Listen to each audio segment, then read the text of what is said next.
Hello साथियों, आप सभी का स्वागत है और अभिनंदन करता हूं आज की क्लास में। तो आज बात करते हैं राजस्थान के इतिहास में मेवाड़ का गोलन वंश भाग 2। इससे पहले मैंने भाग 1 करवाया है। आज बात करते हैं भाग 2 बसे हुए शासकों के बारे में और मेवाड़ के प्रमुख दुर्गों में चित्तौड़गढ़ एवं कुंभलगढ़ के बारे में बात करते हैं। तो अगला शासक है राज सिंह। राज सिंह का शासनकाल है 1652 से लेकर 1680 ईस्वी का है। राज सिंह को विजय कटकाटू तथा हाइड्रोलिक रूलर की उपाधि दी गई है। विश्व का सबसे बड़ा शिलालेख सिसोदिया वंशी शासक महाराणा राज सिंह द्वारा स्थापित करवाया गया था। महाराणा राज सिंह ने किशनगढ़ के राजा रूप सिंह की पुत्री चारुमती से जबरन विवाह किया तथा औरंगजेब द्वारा लगाए गए जजिया कर का विरोध कर हिंदू देव देवताओं की जो मूर्तियों को है उनको संरक्षण प्रदान किया।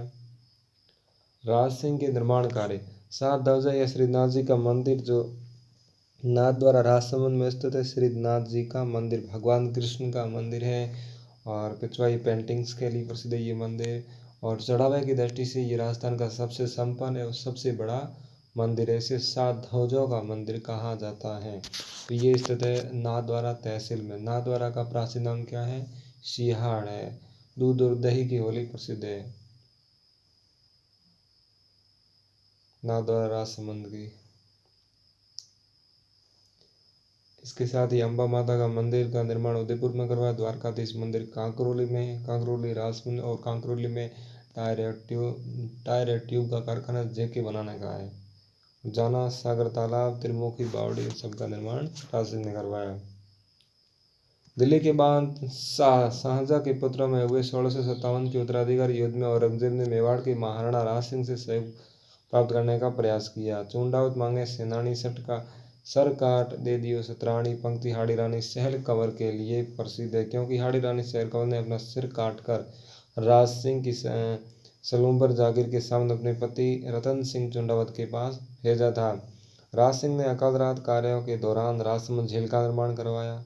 इस राजसमंद झील की उत्तरी भाग की 9 चौकी पालकर 25 शिलालेखों वाली राज प्रशस्ति है।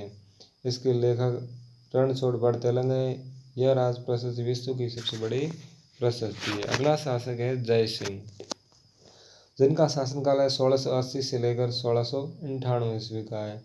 जय सिंह ने जयसमंद झील का निर्माण करवाया, जो मीठे पानी की सबसे बड़ी झील है, जिस पर 7 टापू है। इनमें सबसे बड़ा जो टापू है वो बाबा का मगरा है, बाबा का बांगड़ा, और सबसे छोटी जो है वो प्यारी है। अगला शासक है अमर सिंह सेकंड। अमर सिंह सेकंड है। तो अमर सिंह सेकंड के बारे में बात करते हैं। अमर सिंह सेकंड का शासनकाल है 1698 से लेकर 1710 ईस्वी का है। अमर सिंह सेकंड ने आमेर के स्वाई जय सिंह के साथ अपनी पुत्री इंद्र कंवरी का विवाह करवाया। किस शर्त पर? शर्त यह कि चंद्र कंवर से उत्पन्न पुत्र आमेर का उत्तराधिकारी होगा। आगे हुआ था देबारी समझौता। ये हुआ था 1707-8 में। यह समझौता मेवाड़ मारवाड़ और आमेर के मध्य आमेर की गद्दी स्वाई जय सिंह को दिलाने के लिए यह समझौता हुआ था। मेवाड़ मारवाड़ और आमेर के मध्य। तो आमेर की गद्दी है स्वाई जय सिंह को। ये जय सिंह वही है जिन्होंने जयपुर की स्थापना 1727 में की थी, जो कच्छो वंश की अंतिम राजधानी थी। आमेर के बाद पहली राजधानी जो है वो दौसा थी, दूसरी राजधानी जमुआ रामगढ़ और तीसरी थी वो आमेर लंबे समय तक रही थी कच्छो वंश की। उसके बाद बनी थी जयपुर, जो स्वाई जय सिंह सगड़ ने बनवाई थी। अगला शासक है संग्राम सिंह, इनका शासनकाल 1710 से लेकर 1734 ईस्वी का है। इन्होंने उदयपुर में सहेलियों की बाड़ी का निर्माण करवाया। सहेलियों की बाड़ी पूछा जाए तो उदयपुर जिले में स्थित है और सहेलियों का जो बाजार है वो अजमेर जिले में स्थित है। इन्होंने सीसरमा गांव में वैद्यनाथ मंदिर का निर्माण करवाया था एवं वैद्यनाथ प्रशस्ति लिखवाई गई थी। ओरडा सम्मेलन जो है 17 जुलाई 1734 में हुआ था, भीलवाड़ा में हुआ था। उसकी जो रूपरेखा है वो संग्राम सिंह ने तैयार की थी। अगला शासक है भीम सिंह सिसोदिया। तो भीम सिंह सिसोदिया के शासनकाल में इनकी पुत्री कृष्णा कुमारी के कारण मारवाड़ के मान सिंह और आमेर के जगत सिंह सेकंड के मध्य 13 मार्च 1807 में गेंगोरी का युद्ध है ये लड़ा जाता है परबसर नागौर में, जिसमें जगत सिंह जीता था। लेकिन टोंक के अमीर खां पिंडारी के कहने पर 1810 में कृष्णा कुमारी को जेल दे दिया जाता है। भीम सिंह ने 1818 में ब्रिटिश जो ईस्ट इंडिया कंपनी उनके साथ संधि की थी। तो ये गंगोली का युद्ध है 13 मार्च 1807 में गंगोली परबसन नागौर में पड़ता है। ये युद्ध है जो उसमें मेवाड़ का शासक था भीम सिंह, मारवाड़ का शासक था मान सिंह और जयपुर का शासक था जगत सिंह। जिसके साथ सगाई होती है वो जयपुर का शासक होता है जगत सिंह और जिसकी बेटी होती है वो भीम सिंह। और कृष्णा कुमारी को जहर देकर ये झंझट खत्म कर दिया जाता है और जहर जो अमीर का भंडारी देता है 1810 में ये जहर देता है। और अमीर का भंडारी टोंक का संस्थापक, टोंक जो मुस्लिम रियासत है, एकमात्र मुस्लिम रियासत थी एकीकरण के समय। अगला शासक है स्वरूप सिंह। ये 1857 की क्रांति के समय शासक थे, स्वरूप सिंह था। तो पूछा जाए कि 1857 की क्रांति के समय मेवाड़ का शासक कौन था, तो स्वरूप सिंह था। इन्होंने अंग्रेजों का साथ दिया था। इन्होंने स्वरूपशाही सिक्के चलाए थे, स्वरूपशाही सिक्के चलाए थे। इन्होंने 1853 में डाकन प्रथा पर रोक लगाई थी। तो डाकन प्रथा पर रोक किसने लगाई थी, स्वरूप सिंह ने 1853 में। इसकी पासवान रानी अंजाबाई सती हुई, जो कि सती का अंतिम प्रमाण था। अगला शासक है सज्जन सिंह। 1874 से लेकर 1884 का जो शासन काल है 10 साल का ही, वो है महाराजा सज्जन सिंह का। इन्होंने मेवाड़ में सज्जनगढ़ दुर्ग का निर्माण करवाया, जिसे मेवाड़ का मुकुटमणि कहते हैं। क्या कहते हैं, मेवाड़ का मुकुटमणि कहते हैं सज्जनगढ़ दुर्ग को। इन्होंने सामाजिक सुधार सभा, देश हितैषणी सभा का गठन किया। तो देश हितैषणी सभा का गठन सज्जन सिंह ने किया था। इनके दरबारी कवि श्यामल दास, कविराज श्यामल दास, तो कहाँ के थे, भीलवाड़ा के थे, वीर विनोद के रचयिता हैं। और चित्तौड़ के दूसरे और तीसरे शाखे का जो जिक्र है वो इन्होंने किया है। इन्होंने वीर विनोद ग्रंथ की रचना की। अगला शासक है फतेह सिंह। 1884 से लेकर 1929 का शासनकाल है वो फतेह सिंह का ही शासनकाल है। चैतानी राजा चुंगटिया है, केसरी सिंह बारठ ने जो लिखा था इन पर, वो यही शासक है। और केसरी सिंह बारठ है ये शाहपुरा भीलवाड़ा के हैं।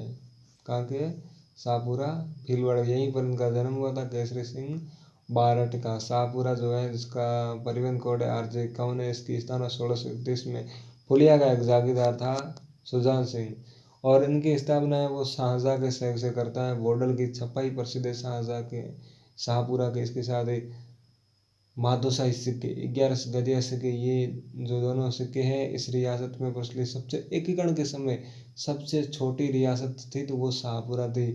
फर्ड चित्रण कला है तो ये प्रसिद्ध है। और परिवहन को डार्जे 51 है। तोप सलामी का अधिकार इस रियासत को नहीं था। सर्वप्रथम उत्तरदायी शासन की स्थापना इस रियासत में की गई।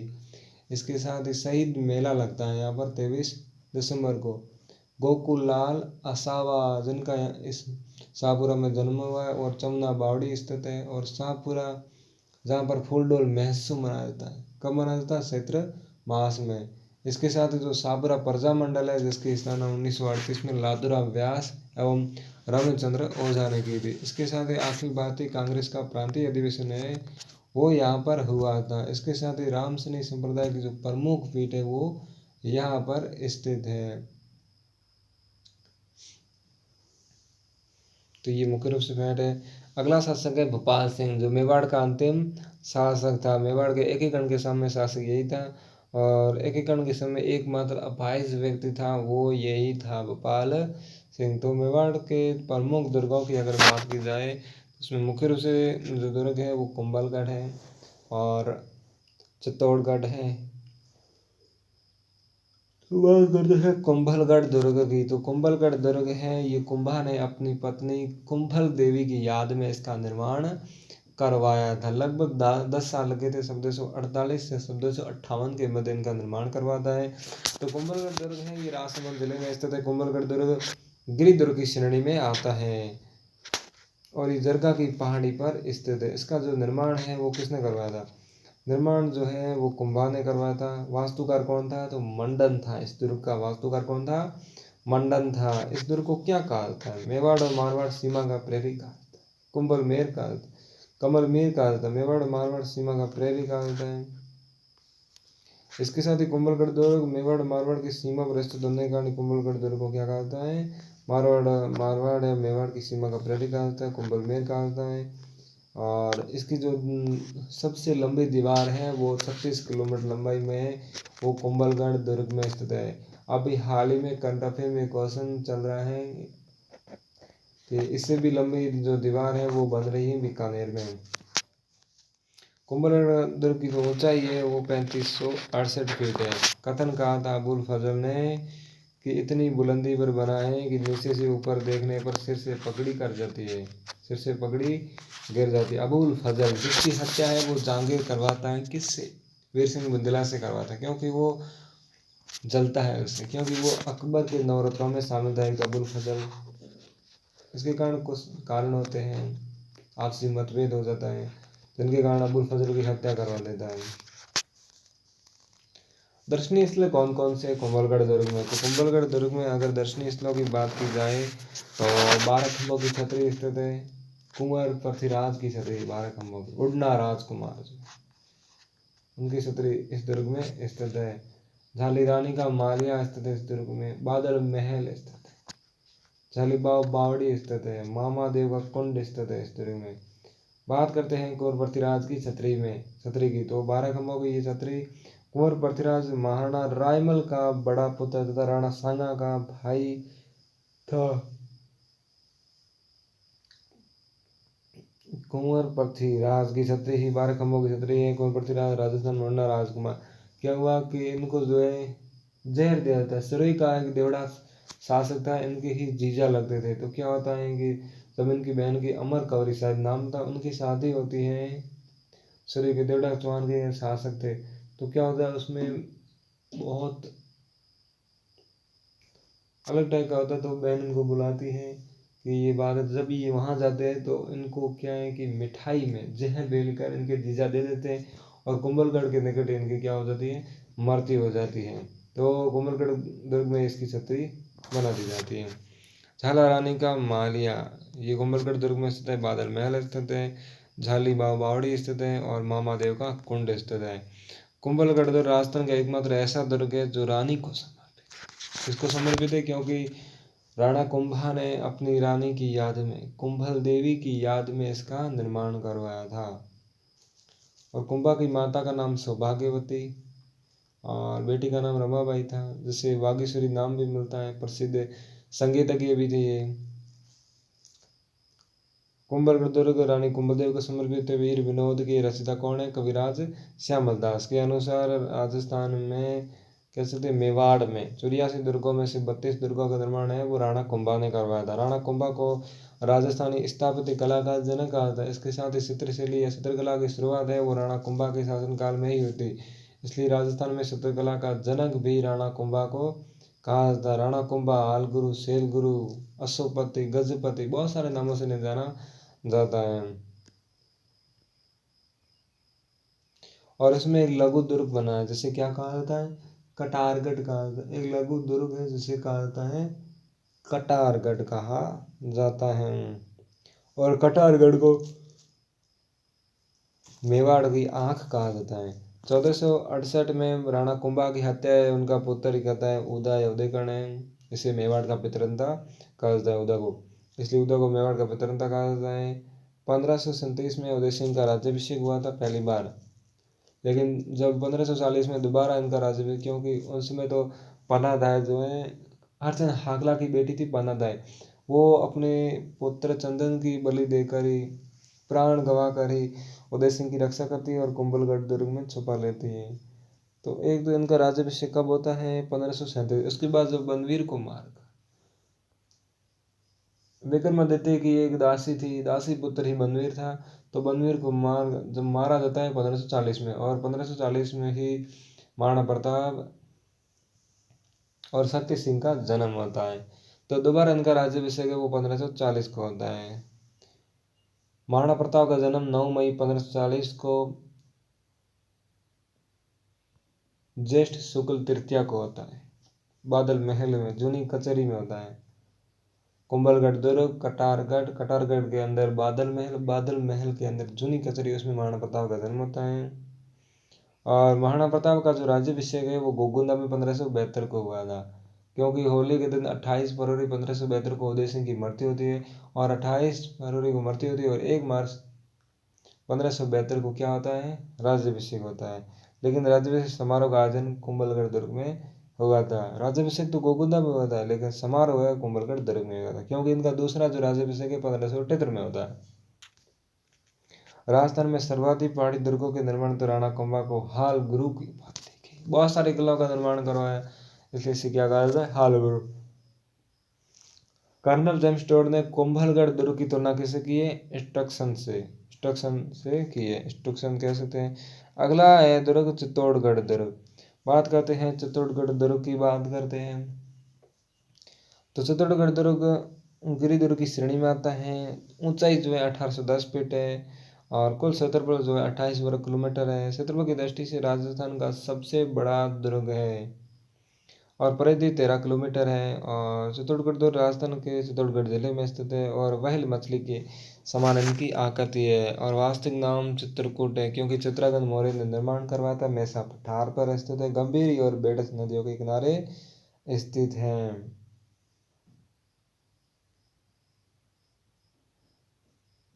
श्यामल दास की पुस्तक वीर मनोज के अनुसार चित्तौड़गढ़ दुर्ग का जो निर्माण है 7वीं शताब्दी में चित्रांगद मौर्य ने करवाया था। चित्तौड़गढ़ दुर्ग का आधुनिक जो निर्माण है वो राणा कुंभा ने करवाया था। चित्तौड़गढ़ दुर्ग में 7 दरवाजे, जिनमें से प्रथम दरवाजा फाडनपोल या अंतिम दरवाजा रामपोल के नाम से जाना जाता है। गढ़ तो चित्तौड़ है, बाकी सब गड्ढे हैं, ऐसा कथन किसने कहा था, अबुल फजल ने कहा था। राजस्थान का एकमात्र दुर्ग जिनके अंदर कृषि की जाती है, बिल्कुल राजस्थान का एकमात्र ऐसा दुर्ग है जिसके अंदर क्या की जाती है, कृषि की जाती है। और राजस्थान का प्रथम जो है आवासीय दुर्ग है, और राजस्थान का दूसरा आवासीय दुर्ग कौन सा, जैसलमेर का है। और राजस्थान का सबसे बड़ा लिविंग फोर्ट या रियासती दुर्ग है। इस किले के बारे में कहा था पंडित श्याम नारायण पांडे ने, इधर प्रयाग न गंगा सागर, इधर न रामेश्वर काशी, यहाँ किधर है तीर्थ तुम्हारा, किधर चले तुम सन्यासी, मुझे न जाना गंगा सागर ना ही रामेश्वर काशी, तीर्थराज चित्तौड़ देखने को मेरी आंखें प्यासी। और इस दुर्ग को राजस्थान का गौरव कहा, गढ़ों का सिरमौर कहा जाता है, मालवा का प्रवेश द्वार कहा जाता है, दक्षिणी राजस्थान का प्रवेश द्वार कहा जाता है। और शासकों में बप्पा रावल है, जिसका चित्तौड़गढ़ दुर्ग, क्योंकि इसने 734 ईस्वी में मानमोरी से ये दुर्ग जीता था, तो इनका जिक्र इसमें मुख्य रूप से किया जाता है।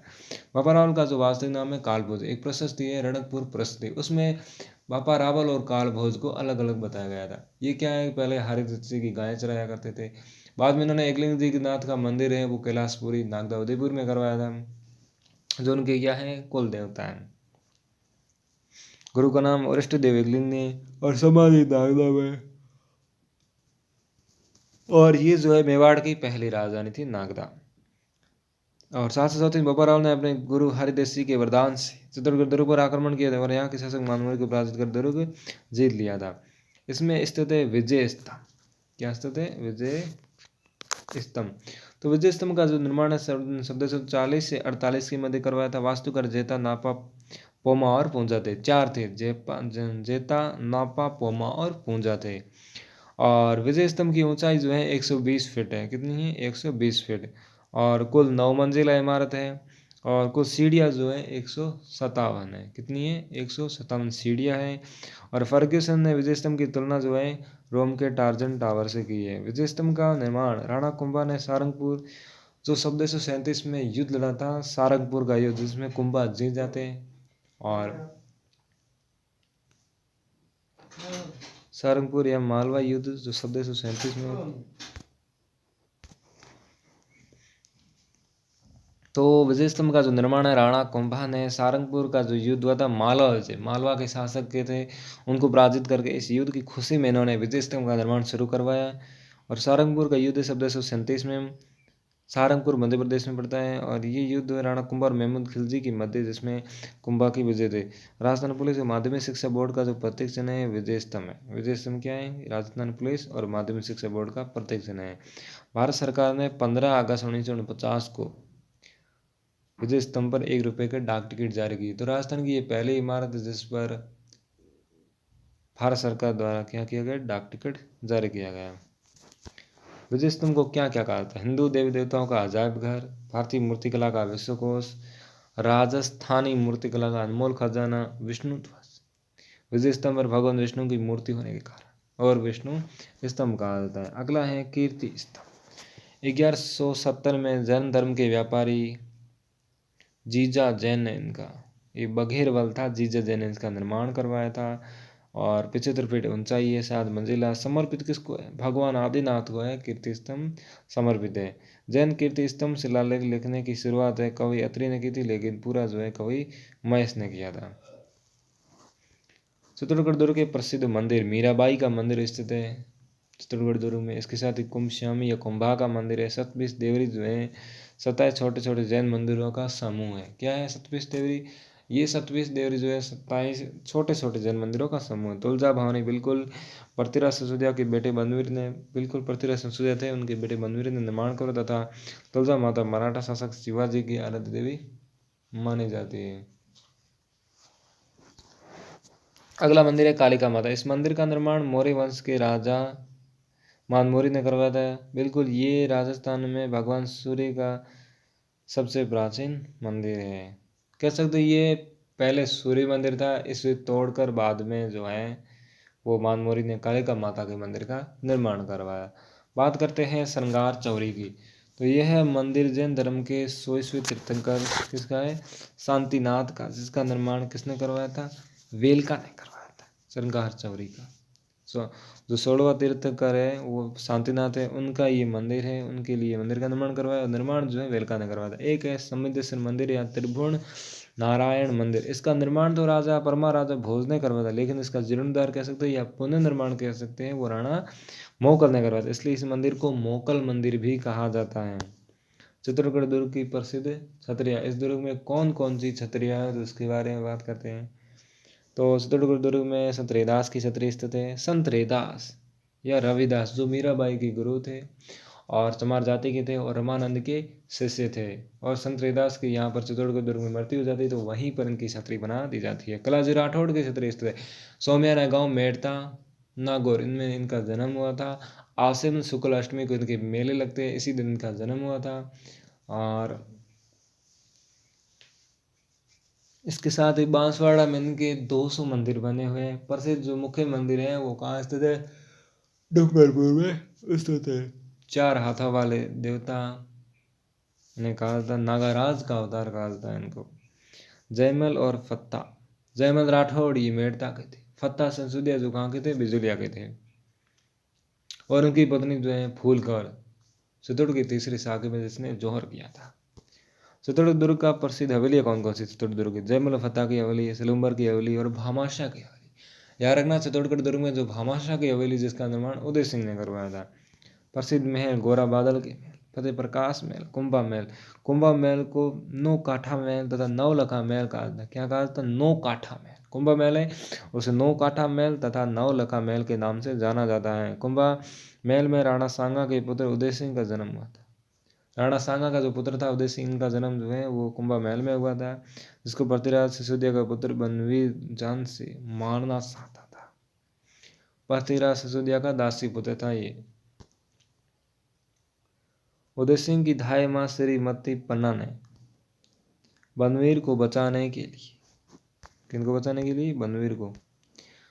तो उदय सिंह की धाय मां पन्ना धाय थी जिसने बनवीर से जो उदय सिंह को बचाने के लिए अपने पुत्र संतान का बलिदान दिया, इसलिए राजस्थान में पन्ना धाय स्वामी भक्ति के लिए प्रसिद्ध है। पृथ्वीराज सिसोदिया को उड़ना राजकुमार कहते हैं। इसकी जो छतरी है वो कहाँ स्थित है, कुंभलगढ़ दुर्ग में। 12 खंभों की छतरी स्थित है। साके, चित्तौड़गढ़ दुर्ग में सर्वाधिक साके हुए थे। चित्तौड़गढ़ दुर्ग में कुल 3 साके हुए थे। केसरिया जो है, केसरिया क्या होता है, युद्ध में राजा का शहीद होना, ये केसरिया करता है, राजा करता है। और जोहर जो है युद्ध में रानियों का शहीद होना। और साका दोनों को मिलाकर क्या होता है, साका होता है। और चित्तौड़गढ़ दुर्ग में 3 साके हुए थे। चित्तौड़गढ़ दुर्ग का पहला साका 1303 में अलाउद्दीन खिलजी ने आक्रमण किया था। उसमें चित्तौड़ का शासक कौन था, रावल रतन सिंह था, जिनको धोखे से मार दिया था। इसमें अलाउद्दीन खिलजी की क्या होती है, जीत होती है। चित्तौड़ का प्रथम शाखा राजस्थान का सबसे बड़ा और सबसे पवित्र अग्नि जौहर माना जाता है। राणा रतन सिंह के 2 विश्वसनीय सेनापति गोरा और बादल शहीद हो जाते, जो पद्मिनी के भाई और चाचा थे। नहीं, भाई भतीजे और चाचा थे। गोरा और बादल पद्मिनी के चाचा और भतीजे थे। खिजराबाद नाम, अलाउद्दीन खिलजी ने ये दुर्ग जीत कर इसका नाम खिजराबाद रखा, और सिवाड़ा का खेराबाद रखा, और जालौर का जलालाबाद रखा। अलाउद्दीन खिलजी ने चित्तौड़ पर अधिकार कर इसका नाम परिवर्तित करके खिजराबाद, अपने पुत्र को खिजर कहा है उनको सौंप कर दिल्ली चले जाते हैं। बात करते हैं रानी पद्मिनी। कौन थी पद्मिनी? मूल रूप से सिहल द्वीप की एक निवासी राजकुमारी थी, और सिहल द्वीप जिसका वर्तमान में नाम जो है श्रीलंका है। रानी पद्मिनी के पिता का नाम गंधरसेन, माता का नाम चंपावती था। चित्तौड़गढ़ आक्रमण के पीछे अलाउद्दीन खिलजी का मुख्य कारण क्या था? साम्राज्यवादी नीति और रानी पद्मिनी को प्राप्त करना। ये चेतन भगत है, राघव चेतन था। कहता है अपनी तंत्रिक विद्या से किसी भी आदमी या औरत को अपने वंश में कर लेता था। जब इनको पता चला पद्मिनी के बारे में तो उसे भी वंश में कर लेना चाहता था, लेकिन रतन सिंह को पता चल जाता है। तब रतन सिंह इनको देश निकाला दे देते हैं, और ये यहाँ से कहाँ चले जाते हैं?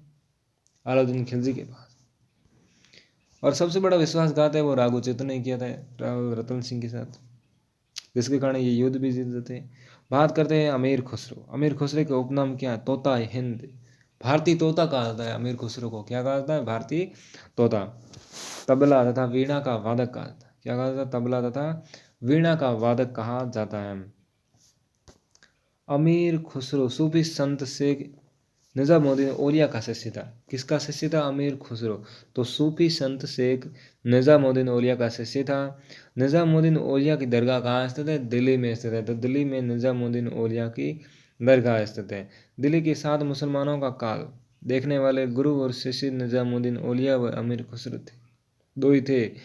गुरु कौन था? शिष्य निजामुद्दीन औलिया और अमीर खुसरो। ये दोनों जिन्होंने दिल्ली के 7 सुल्तानों का शासनकाल देखा है। चित्तौड़गढ़ की प्रथम शाखा का आंखों देखा जो वर्णन है वो अमीर खुसरो ने अपने ग्रंथ खजाइन उल फतह तारीख अलाई, खजाइन फतह या कह सकते फतह तारीख अलाई जो ग्रंथ है उसमें अमीर खुसरो ने चित्तौड़गढ़ दुर्ग का प्रथम चाके का वर्णन मुख्य रूप से किया है। चित्तौड़गढ़ दुर्ग का दूसरा शाखा 1534 में हुआ था।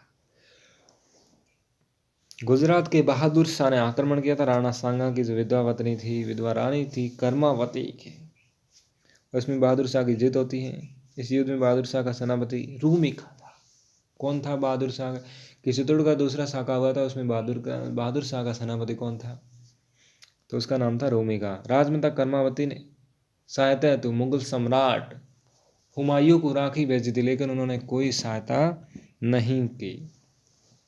और उसमें जो केसरिया करते हैं वो बाघ सिंह करते हैं। देवलिया जो है प्रतापगढ़ का सरदार था देवलिया, बाघ सिंह। देवलिया की स्थापना सूरजमल करता है। प्रताप सिंह जो है वो प्रतापगढ़ की स्थापना करता है। ये रावत बाघ सिंह हो गया। चित्तौड़गढ़ का तीसरा शाखा 1567 में होता है। अकबर आक्रमण करता है। राणा सांगा के पुत्र उदय सिंह के बीच होता है, जिसमें अकबर की जीत होती है। चित्तौड़ का तीसरा युद्ध लड़ने से पहले राणा उदय सिंह चित्तौड़ छोड़कर कहाँ चले जाते हैं? गोगुंदा चले जाते हैं। जयमल और फतेह उदय सिंह के सेनापति थे, जो इस युद्ध में शहीद हो जाते हैं। फूल कंवर, ये फतेह सिद्धोदिया की रानी थी, और जिसने नेतृत्व में राजपूत रानियों ने जोर किया था। आगरा का किला क्यों प्रसिद्ध है? चित्तौड़गढ़ जीतने के बाद अकबर ने जयमल राठौर और फतेह सिद्धोदिया की जो मूर्तियां आगरा के किले के सामने लगवाई थी, जिसे बीकानेर के राजा राय सिंह ने इन मूर्तियों को आगरा से हटाकर बीकानेर किले में लगवाई थी। पहले तो अकबर ने प्रसन्नता से कि इतने वीर योद्धा है, तो उनकी मूर्तियां हैं वो कहाँ लगा दी थी? आगरा के किले के बाहर। और इन मूर्तियों को जो है वो बीकानेर के राजा राय सिंह था उसने हटाकर कहाँ लगवा दी? बीकानेर के दुर्ग में। तो साथियों आज का इतना ही टॉपिक है।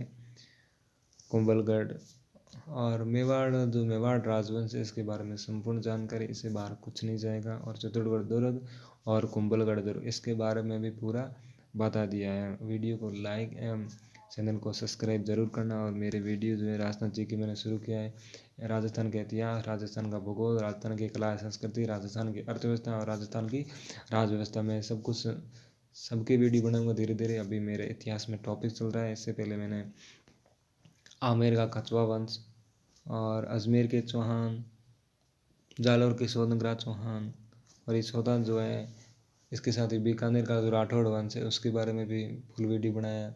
अब ये इसके बाद जो टॉपिक है वो शुरू के जो देवड़ा चौहान है उनके बारे में बात करेंगे। तो धन्यवाद।